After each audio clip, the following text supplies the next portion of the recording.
the entire second half of this show is a Daniel Bryan match. Oh, shit me. Get up, come on, get down with the sickness. Get up, come on, get down with the sickness. Get up, come on, get down with the sickness. Open up your hate and then open the make. Alright, let's go ahead and get through this. What's going on, everybody? It's your buddy, it's your pal, Spaz Phoenix, the YWC Reality Check. I'm fucking tired, and that's not a new thing at all, I know that. But I watched TakeOver, which you guys know I don't review NXT on this channel, not because I don't love it, but partially because I do. TakeOver was great. Check it out. My feelings on the main event notwithstanding, and if you really, really want to know my feelings on the main event, put it down in the box below. I'll let you guys know. I don't, in some other video. I'm too tired for this shit. We started off Wednesday night SmackDown. I'm gonna laugh a lot because this is the only way I'm gonna get through this because it's one of those days. Really wish that had booze in it. We start SmackDown with Kane having a meeting in the back that looks very ragtag, I'm not gonna lie. Bunch of tag teams he's talking to. He's got Big Show beside him for reasons. He's got Miz and Mizdow, the Matadors, Slater, Gator, the Usos, and the Ascension. That's quite a ragtag group. He announces that tonight is going to be a tag team turmoil match.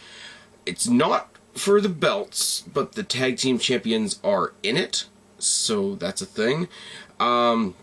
All he says is all the teams will be drawn at random, but the first team in the turmoil match will be Roman Reigns and Daniel Bryan. So it's like, oh, okay, this is what we're doing. We start the show proper with Bray Wyatt versus R-Truth, which I think is going to be a squash, and it's not.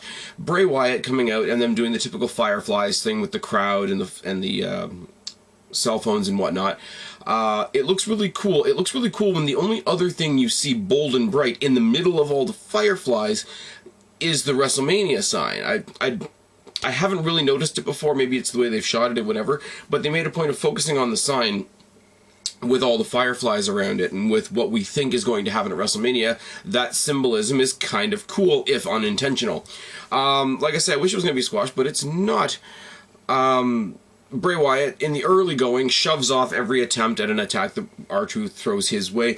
A few shots by Truth, a dirty uppercut by Bray Wyatt, and a choke on the ropes. You guys notice, I'm sure, that a lot of Bray Wyatt's offense I refer to as dirty, because most of it focuses on the head, and most of it looks like he's trying to tear someone's head off. Hence the word dirty, hence, ooh, that, car crash type stuff. So that's why I do that. Somebody asked me that on Facebook, actually, why I refer to a lot of his offense as dirty. It's for that reason, and especially recently where he's been facing Ziggler a lot, who sells like he's in a car crash. It makes everything look extra dirty. So if anybody else has been wondering, that's why.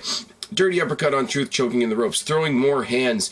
Wyatt is tossed out of the ring by Truth. Wyatt gets pulls a cool move as he's getting back up on the apron. He pulls Truth out on the apron as well. They're fighting. He I don't know what to call this, and I know this happens a lot. Basically, he puts an arm wringer on R-Truth, and he drops himself down to the ground level, which pulls R-Truth down with him. But what he does in the process, while R-Truth's got his arm back like this, is he's pulling R-Truth's shoulder and face into the ring apron rather, which if you watch a lot of Impact Wrestling, Taz will tell you 25 times in a night is the hardest part of the ring, and it's a nice, neat looking little spot.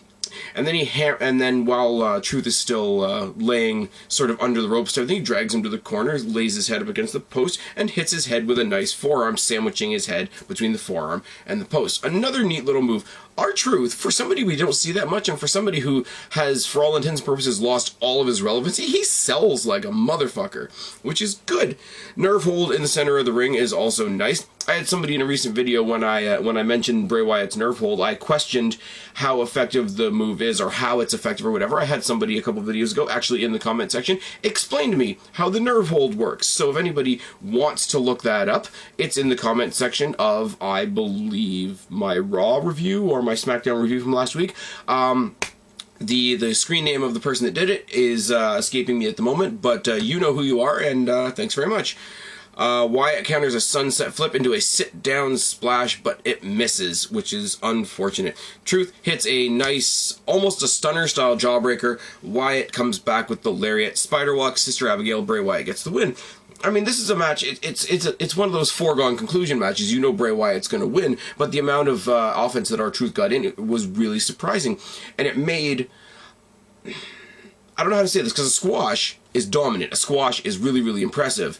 Because it means that you were so good you didn't allow your opponent to get any offense. There's a different kind of impressive when somebody's able to put up a good fight and you still outlast them or defeat them or whatever. So take a jobber like R-Truth, because he is, unfortunately, have a jobber on a really good night where he's able to get some offense in and still gets defeated. It's good. It's a good thing. Paige versus Summer Rae with Bellas on commentary. Paige hits a snapmare for a near fall, nearly right away. Kick to Summer's face and multiple headbutts. Paige hits the multiple elbows in the corner. You know the deal where you back up against somebody and you start throwing elbows back at them in either direction. It's a nice spot. I think it was Matt Morgan that used to do that a lot, but who talks about Matt Morgan these days? Summer Rae hits a spin kick, which is nice, and hits and puts what I thought was going to be almost a figure four, but it wasn't. Leg lock submission on Paige, but she's also able to do it so that one of her legs is involved in the leg lock she's got on Paige. The other leg is stretched all the way up the length of Paige's body, choking her under the chin. Summer's long legs, flexibility, dance classes with Fandango are paying off. I don't know. What joke do you want to throw in there? Paige gets out, hits a roll-up for a near fall. Summer hits a DDT. It's not a DDT, it's a DDT that turns into a roll-up, which ends up with her in a mounted position, as she would be if she had just hit a Luthez press. Punches to follow like you would get with a Luthez press. Rolling clotheslines by Paige. Paige hits a super kick, a PTO, and Paige gets the win. She's trash-talking with the Bellas. It's all fine, it's all wonderful. At one point in the match, she looks over at commentary and says, "Don't worry, Nikki, I'm fine." You know, leading up to their match in 2 weeks. Sorry guys, my chair's doing the thing again. I'm gonna get a Kickstarter going. You guys can buy me a new fucking chair. Not that I'm e-begging. I'm not spinning it. We recap Rusev's attack on Cena on Raw, and we get the announcement from Michael Cole that even though the doctors say that Cena has a scratched cornea, he will still be at Fastlane. He will still be fighting Rusev for the title. We get another video package for Sheamus's return, and once again, if he's returning, it better be heel, and he better kick Bryan's head off. It's all good. We get a replay of the announcement from Raw that Rikishi's going into the Hall of Fame. All good. You want my thoughts on that? Go back to my Raw review. Adam Rose versus Fandango, which, for all intents and purposes, should suck, actually doesn't. I go into this with the very, very simple question of who is the heel in this scenario. But that being said, Rose starts off by yelling at the Rosebuds on the outside. That distraction allows Fandango to get the upper hand, pulling him into the ring by his hair. He hangs Fandango on the ropes, and he sort of takes him by the head, post to post, making him eat turnbuckle as he goes. Mudhole stomping and a snap vertical suplex on Fandango. A body scissor complete with a choke on Fandango, a back suplex Fandango, and many, many clotheslines by Fandango. A snap powerbomb by Fandango. I've got it written down here. Literally, if you imagine the rebound snap power slam that Goldust does, it's literally that.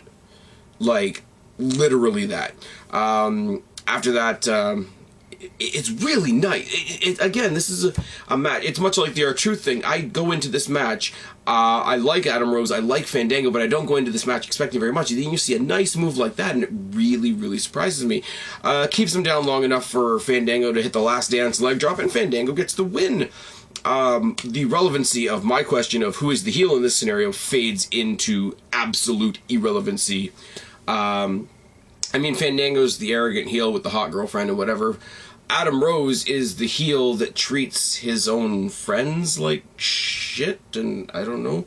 I wish he was still wearing the Hollywood Rose getup from the Royal Rumble, because I thought that was actually kind of badass.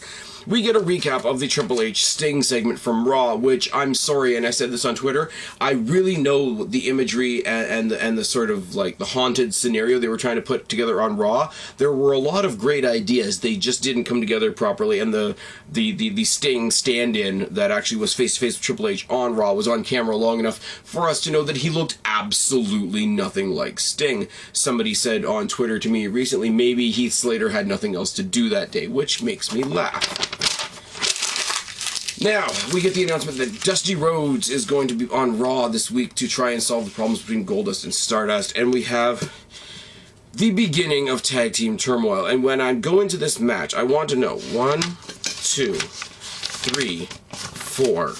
There's 4 pages on this match sitting here on the Doomy Clipboard of Doom, guys. You know the Doomy Clipboard of Doom has been with us for time and days, for time immortal, as it were. 4 pages on one Daniel Bryan match. Yeah, I kind of telegraphed the finish for you. That's fine. Tag Team Turmoil starts with Bryan and Roman Reigns versus The Miz and Mizdow. Bryan and The Miz start the match, which makes me smile because, look, it's Bryan squaring off with his mentor. I make myself smile, oh yes. Silly kicks to start the match, and a quick tag to Roman. Roman Reigns owns The Miz in the corner for quite a while. Bryan and Mizdow both tag in, and it occurs to me at this point that now we've got Bryan and Damien Mizdow. 2 of The Miz's proteges. Fantastic. Miz style back and neckbreaker on Daniel Bryan. Miz tags in. Roman tags in and saves Bryan by hitting a Superman punch to The Miz. Miz steals a tag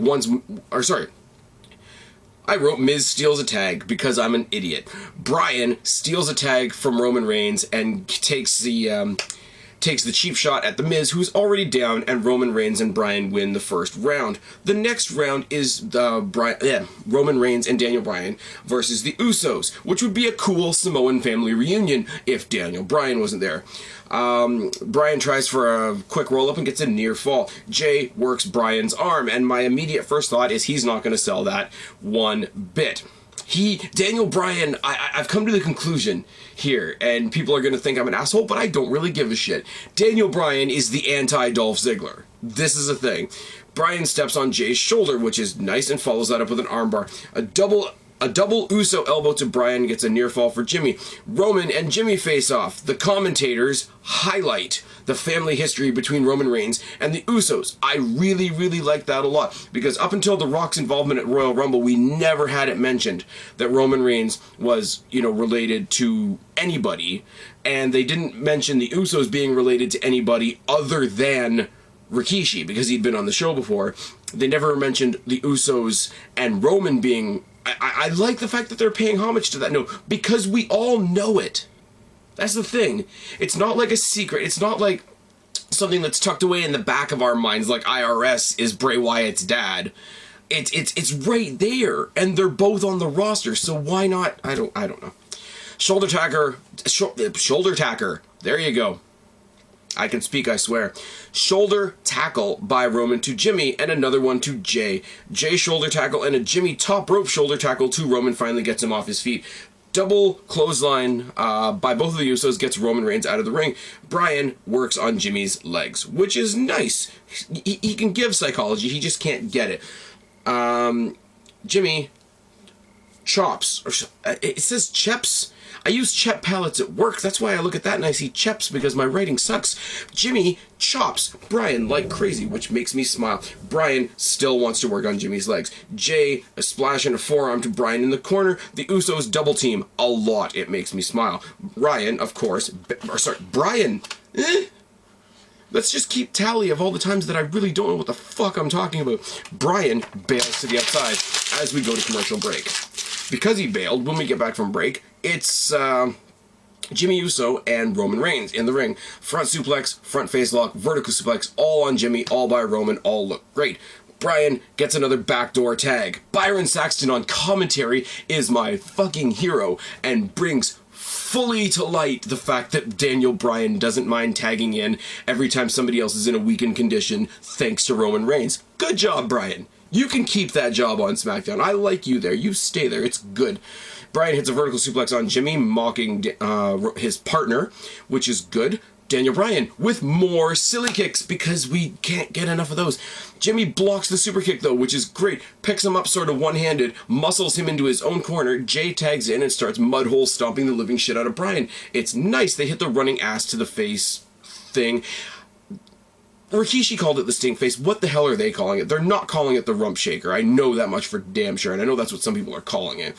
Jay works on Bryan's arm. Again, I think to myself, he's not going to sell that in the slightest. Jay grapevines Bryan's leg and tags in Jimmy. Jimmy hits a running headbutt for a near fall, which is nice. Roman tags in with arm drags and a boot to Jay. Roman rides a headlock for a long ass time. A little bit heely, but it does the job. Huge clothesline by Roman. Bryan misses a dropkick in the corner, which makes me laugh. And more silly kicks. Oh yes. Roman Reigns pulls Daniel Bryan off because the silly kicks take them right out of the ring, and Jay is legitimately hurt on the outside next to the rail. Roman and Bryan argue, which is fantastic. Roman showing some character development, sticking up for his family, even though they're his opponents, showing a moral compass and a moral backbone. Character development, it's good. Back from commercial break, Bryan hits a drop kick on Jay. He starts working the arm of Jay with a it's almost a key lock. It's a modified key lock. It's a really, really nice move. I will give Daniel Bryan some credit for that. Jimmy comes in with clotheslines and a Bubba Bomb. Bubba Ray Dudley just recently being in the Rumble. That made me smile a lot.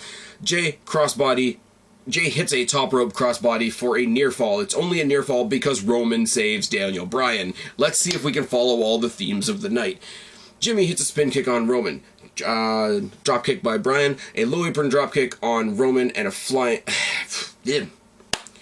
I swear to God, you guys can't read my writing. I can't read my writing. Nobody can read my... We hit a little spot here where Jimmy, who's just been defended by Roman, is now getting in Roman's face, which is fine. So we get a drop kick by Roman, which puts him in position for the low apron drop kick by Bryan. Why the hell are you guys watching this video? Drop kick by Bryan sets him up for the low apron drop kick by Roman. Flying Uso on Roman by Jay. Suicide dive by Bryan because fuck selling the supposed neck injury that his pity party story is based on. Oh yeah. Superman punch on Jimmy, super kick by Jay on Roman, super kick by Jay on Bryan. Bryan no-sells the splash because it's him, and he locks in the yes lock on Jay. Now, the yes lock pretty much entirely depends on your arm strength. Yes? You lean on somebody, you grip their head, you're pulling back on their head with all your might on both arms. Please tell me why, and this is why I've said it the whole match so far. Look, they're working on Bryan's arm. I bet they won't sell it one bit. Not only does his arm still magically good enough to lock in the yes lock, but it's good enough for them to get the win.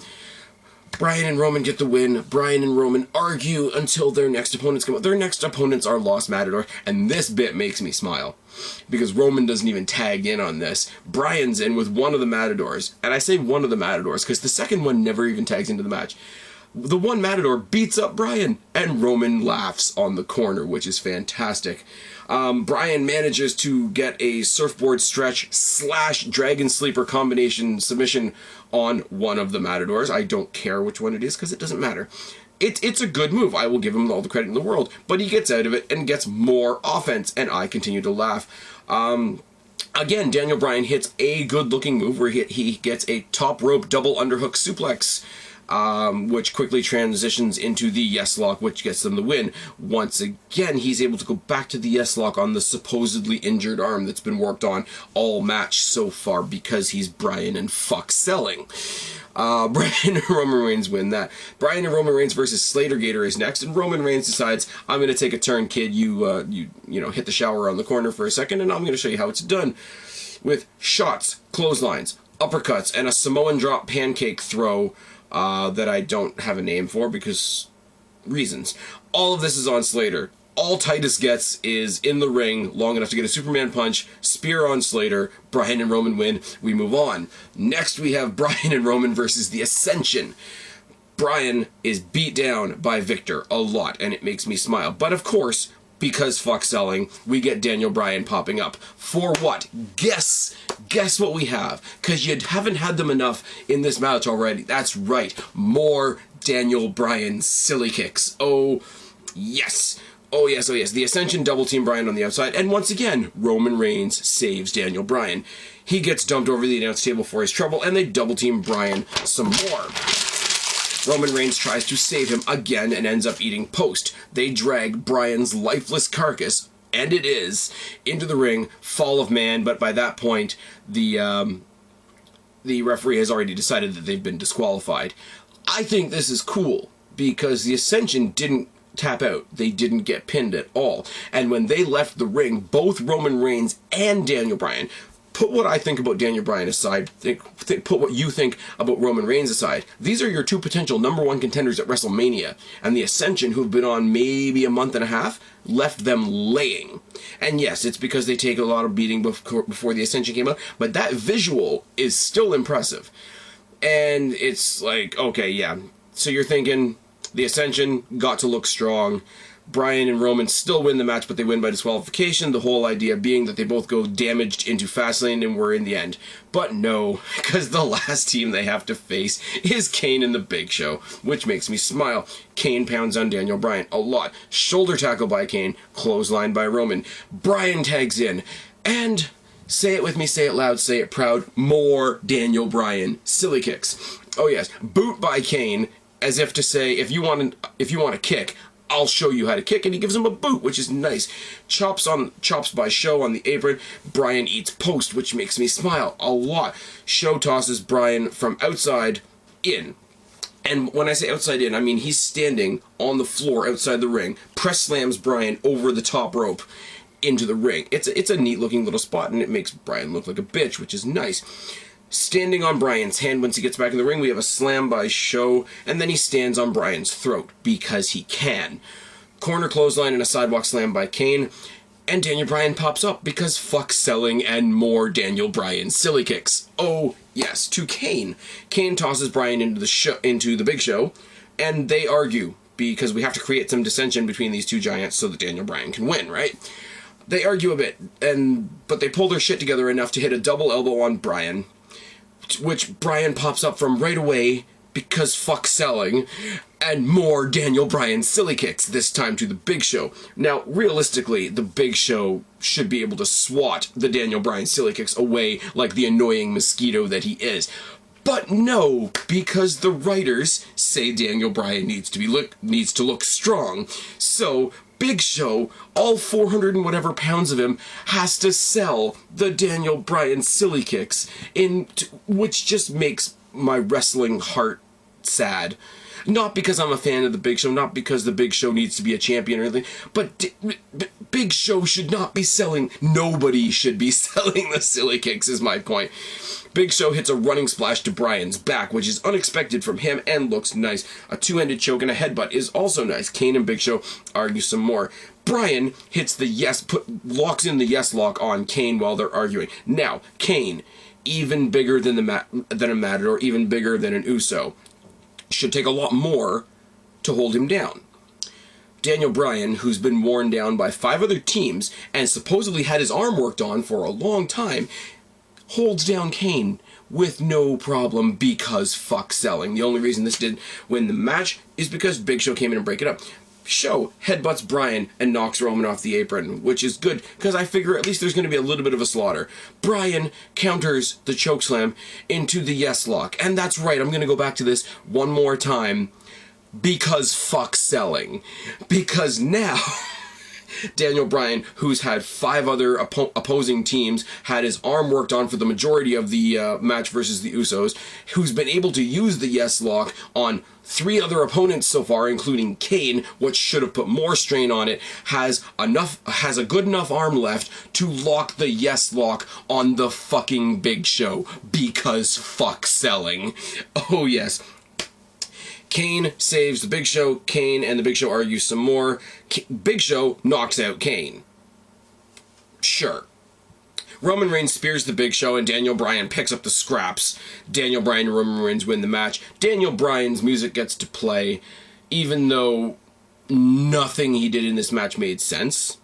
This match was dominated by one thing and one thing only, and that's the Daniel Bryan silly kicks. Daniel Bryan can't sell shit. Daniel Bryan got rescued by Roman Reigns more times than I can count. but it's his music playing at the end of the night because we gotta make him look strong, and fuck selling, and fuck logic. Let's not bother building up the winner of the Royal Rumble. Guys, I can't, like, I would love to rant about this. I should rant. Maybe it's because I'm tired. Maybe it's because I'm in a good mood from watching TakeOver, quite honestly. But all I can do with this show is laugh. It's comedy at this point.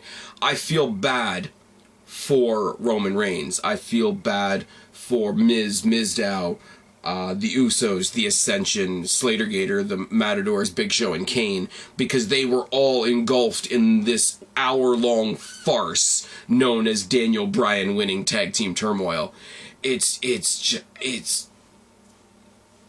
I don't have words for this. I really don't. The women's match was good. At this point, I want to see more stuff involving Roman Reigns and the Usos after the title stuff is over. Miz and Mizdow are doing their thing. We're gonna get Dusty Rhodes on Raw to maybe put his sons back together. Everything going into WrestleMania is looking good. This show, as much as I want to say that one half of the show being dedicated to pushing Daniel Bryan is bad, I mean, we made the Ascension look okay. We teased some dissension in the Authority. We played up the Miz and Mizdow breakup a little bit more. The Matadors got on TV. R-Truth got on TV. These are two things we don't see that often. Roman Reigns really did show in this match that...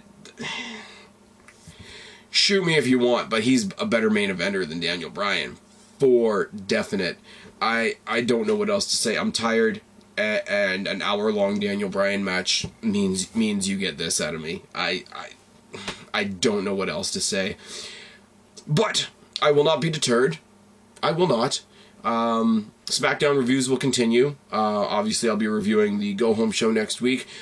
In theory, if OKFabe gets his computer fixed, we will be doing Tackle next Wednesday for Fastlane, which means you have until next Wednesday to put your Fastlane specific questions in any comment section of any one of my videos with the hashtag SPOK.